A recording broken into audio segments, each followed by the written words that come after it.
Good morning class. आज हम पढ़ेंगे स्पेलेंजनी एक्सपेरिमेंट्स। ठीक है, देखो इन साइंटिस्ट का नाम था एबी लेज़रो स्पेलेंजनी। इन्होंने क्या किया था, ये जो वैज्ञानिक थे वो कहाँ से बिलोंग करते थे, इटालियन वैज्ञानिक थे, जिन्होंने 1767 में सूक्ष्मजीवों यानी माइक्रोब्स पर स्वतः जनन सिद्धांत के परीक्षण हेतु प्रयोग किए। उन्होंने 2 साफ फ्लास्कों में वनस्पति यानी वेजिटेबल्स और मांस का सूप लेकर उन्हें कई घंटों तक खौलाया और फिर उन्होंने क्या किया, उन जो फ्लास्क था वो मांस और वेजिटेबल्स के साथ खौलाने के बाद क्या किया, उन्होंने वो उसको सील दिया, मतलब जो फ्लास्क था उनमें डालकर क्या किया, सील दिया जिससे उन फ्लास्कों के अंदर वायु का आवागमन न हो सके। फ्लास्कों में रखा सूप कई महीनों तक स्वच्छ रहा। सील हटाकर महीनों बाद जब सूप की जांच करने पर भी सूक्ष्म जीव रहित पाए गए, उनके अनुसार वायु की उपस्थिति में ही सूक्ष्म जीव यानी उनके विजाणु यदि फ्लास्कों में प्रवेश कर पाए या आ पाए तो उपयुक्त नमी तथा भोजन पाकर ही अन्य सूक्ष्म जीवों को वो जन्म देते थे। उनके कहने का मतलब था कि जब उन्होंने क्या किया, एक फ्लास्क लिया, देखो इधर एक फ्लास्क लिया, ठीक है, और इस फ्लास्क में उन्होंने क्या किया, कुछ वेजिटेबल्स ले लिए,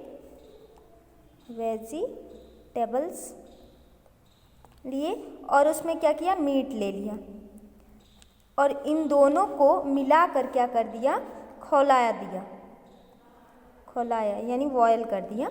खूब खौलाने के बाद हीट किया, जब हीट करने के बाद तो उन्होंने फिर क्या किया, ये जो इनकी ऊपरी सिरा है इनको क्या किया, लॉक्ड कर दिया, कवर्ड कर दिया कि इसमें वायु क्या हो, एयर जो हो वो क्या हो, इसमें आ ना सके। ठीक है, तो जब एयर आया ही नहीं तो इसमें जीव इसमें तो आया नहीं कि जीव इसमें वो पाया जाएगा। फिर कुछ दिन बाद इनकी जब स्टडी की गई कि जो जूस या सूप इसमें डाला गया है, ये जो सूप बनाया गया है, क्या इसमें जीव पाए जा रहे हैं या जीव की उत्पत्ति हुई है, स्वतः जनन सिद्धांत पे उन लोगों ने क्या किया था, स्टडी कर रहे थे ना, तो फिर क्या नाम है कि इसमें देखा गया तो कोई भी चेंजेस नहीं आए और सूक्ष्म जीव रहित पाए गए।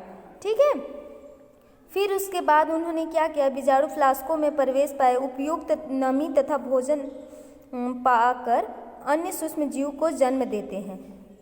जो साइंटिस्ट थे उन्होंने समकालीन वैज्ञानिक उनके प्रयोग को पूर्णतः संतुष्ट नहीं हुए तथा उन्होंने यह दावा किया कि खौलाए जाने पर फ्लास्क के अंदर का जैव बल यानी वाइटल फोर्स समाप्त हो जाता है। इन दोनों के बीच जो एक वाइटल फोर्स आएगा वो क्या हो जाता है, खौलाए जाने पर क्या होता है, समाप्त हो जाता है और जैव की उत्पत्ति की संभावना भी समाप्त हो जाती है।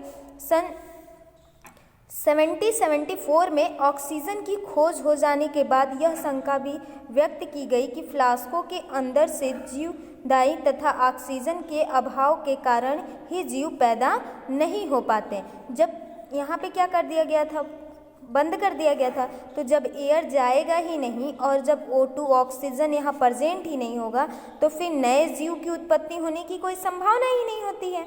ठीक है, और इन दोनों के बीच का वाइटल फोर्स भी क्या हो जाता है, समाप्त हो जाता है। तो फिर इन साइंटिस्ट ने कहा कि जब इसमें एयर जाएगा तो एयर के साथ माइक्रो ऑर्गेनिज्म भी क्या होंगे, जाते हैं और जाने के बाद फिर उसके बाद ही क्या होता है, इसमें जीव की उत्पत्ति पाई जाती है। और अगर ऐसा कहे कि इसमें जीव स्वतः जनन करते हैं तो ये कहना क्या हो जाएगा, गलत साबित होता है। और इस एक्सपेरिमेंट्स में इन्होंने यही बताया कि स्वतः जनन सिद्धांत को किस तरीके से उन लोगों ने व्यक्त किया है और ऑक्सीजन के पाए जाने के बाद ही ये बता पाए कि ऑक्सीजन के अभाव के कारण ही जीव पैदा इसमें नहीं हो पा रहे थे। तो हम लोगों ने क्या किया था, इस एक्सपेरिमेंट्स में साइंटिस्ट ने क्या किया था, कवर कर दिया था। जब इसको खोलकर फिर उन लोगों ने इस पे स्टडी किया तो देखा कि इसमें एयर पास हुआ और एयर पास होने के बाद क्या हुआ, ऑक्सीजन इसमें साथ गया तभी उसमें जीव की उत्पत्ति पाई गई। ठीक है, क्लियर हुआ?